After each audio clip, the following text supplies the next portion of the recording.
Yaya Carla! Bianca, ikaw? Anong ginagawa ng isang hampas lupa sa restaurant na ganito, ha?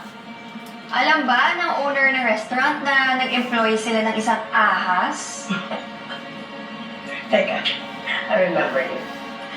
Ikaw nga yung ambisyosang yaya ni Bianca na kung umating parang nanay, umusta. Ha? So, ikaw nga yun yung waitress dito? Ha? Ano pang mga kinahain mo? Yung sarili mo ba? Hindi lang siya ako at nandito si Bianca. Sir, order na po kayo.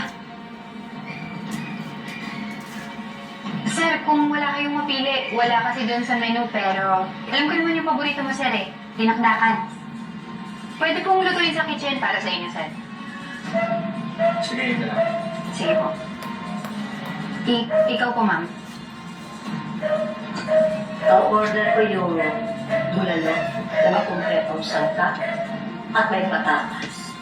At yung tipirin mong sangkap, ha? Opo. Ha? Di ba sabi dito, good for 4? Yes, ma'am. Okay. Ma'am?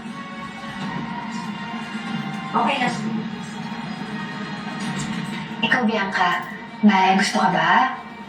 I will spaghetti and longanisa, please. Okay. Sige, gusto mo, Bianca, habang nag-aantay ka, maglaro ka muna kasi may palaruan kami doon. Yes, please. Mag-ingat ka lang. Be careful.